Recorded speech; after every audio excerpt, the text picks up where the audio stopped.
একজন চাল বিক্রেতা। তো রবিবারের বাজার, সব দোকানদারি খুলে ফেলেছে, দোকানে ব্যবসা শুরু হয়ে গেছে।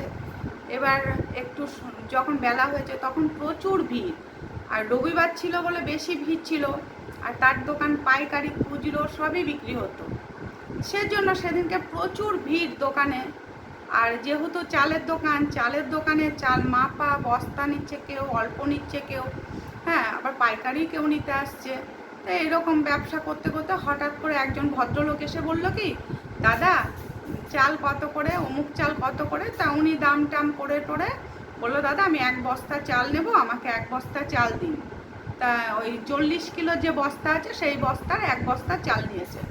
তা বলেছে, দাদা এত দাম, চালের এত দাম হবে আমি তো বুঝতে পারিনি। তো আমি তো যা টাকা পকেটে ছিল আমি তো বাজার করে ফেলেছি। তা বাজারটা আপনি আপনার কাছে রাখুন, আমি বরং চালটা রেখে আসি আর বাজারের টাকাটা নিয়ে আসি। বলছে এবার ব্যবসা করতে গেলে মানুষকে তো বিশ্বাস করতেই হবে, তাই না? বিশ্বাস না করলে ব্যবসা করাই যাবে না। যে কোনো মানুষকে বিশ্বাস করতে হবে, আর মানুষ কিছু না ঠেকলে তো মানুষ কখনো সেটা শুধরে ফেলতে পারে না, তাই না?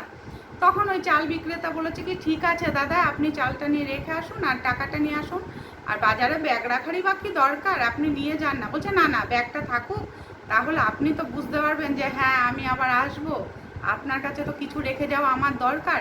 তা বাজার করেছি, বাজারে ব্যাগটা আপনার কাছে থাকুক, আমি চালটা রেখে টাকাটা নিয়ে আসছি। তা যথারীতি উনি চাল নিয়ে বাড়িতে চলে গেছেন। বাড়িতে যাওয়ার পরে, বাড়িতে গেছে তো গেছেন, এবার ভদ্রলোক চাল বিক্রেতা যখন দুপুরবেলা দোকান বন্ধ করবেন তখনও সেই ভদ্রলোক আসছে না। এবার এত টাকার চাল, দামি চালটা নিয়েছে, এক বস্তা 40 কিলো চাল নিয়েছে। এবার ওই দোকানদার তো মাথায় হাত হয়ে গেছে, এই ভদ্রলোক মনে আসবে না, এরকম তো অনেকেই চাল নিয়ে যান আবার টাকা ফেরত দিয়ে যান, আবার উনি একটা ব্যাগও রেখে গেছেন। তা তখন ওই দোকানদার ব্যাগ খুলে দেখেন সেই ব্যাগের মধ্যে 50 টাকারও সবজি নেই, ওপরে পুঁইশাক টুইশাক দিয়ে এমনভাবে ভর্তি করা যেন কত ব্যাগ ভর্তি বাজার। তা যখন ব্যাগটা খুলেছেন তখন দেখে 50 টাকারও বাজার নেই।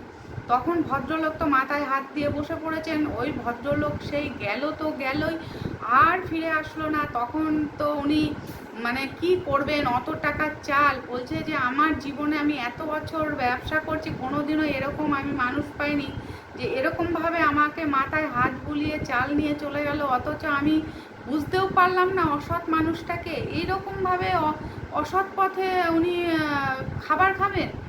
কিছু দিতে পারতেন, কিছু নিতে পারতেন। মানুষ তো অভাবী হয়, তার জন্য কি উনি এরকম করাটা ওনার ঠিক হয়েছে? তখন সবাই মিলে আলোচনা করেছে যে এরকম ভদ্রলোক ব্যাগ রেখে গেছেন আর চাল নিতে আসেনি। তারপর থেকে কোনো দিন ওই ভদ্রলোককে আর ওই বাজারে দেখাই যায়নি, কেউ দেখতে পায়নি। এবং ওই ভদ্রলোক বলছেন, আমি এত বছর ধরে এখানে ব্যবসা করছি, অথচ এরকম আমার কাস্টমার কোনো দিন আমি পাইনি। এরকম কাস্টমারও আছে, মানুষ এরকমও আছে যে মানুষকে ঠকিয়ে খাবার খায়। আচ্ছা, খাবারটা যখন খাবে তার গলা দিয়ে নামবে খাবারটা, তার মনে হবে না একবারও যে আমি ওই ভদ্রলোকের ঠকিয়ে খাবারটা নিয়ে এসেছি। তুই 5,000 টাকার চাল নিলে তুই 50 টাকার বাজার রেখে গেছিস, তাই এটা তো মানুষটাকে ঠকানো হলো। আজকে সে ঠকলো, কিন্তু একদিন না একদিন তো তুমিও ঠকবেই বাবু। তো কাউকে ঠকিয়ে কোনো কিছু খাবার বা কোনো জিনিস নেওয়া ঠিক না। যার যতটুকু ক্ষমতা সে সেটুকুই খাক। ওই ভদ্রলোক চাল বিক্রেতা যে ঠকে গেছে, এরপরে কি মানুষকে আর বিশ্বাস করতে পারবে? কোনোদিনও বিশ্বাস করে কি এরকমভাবে কাউকে দিতে পারবে? কোনোদিনও দিতে পারবে না। তাই যে যেটুকু থাকবে, যার যেটুকু থাকবে, সৎ পথে রোজগার করো, সৎ পথে খাবার খাও।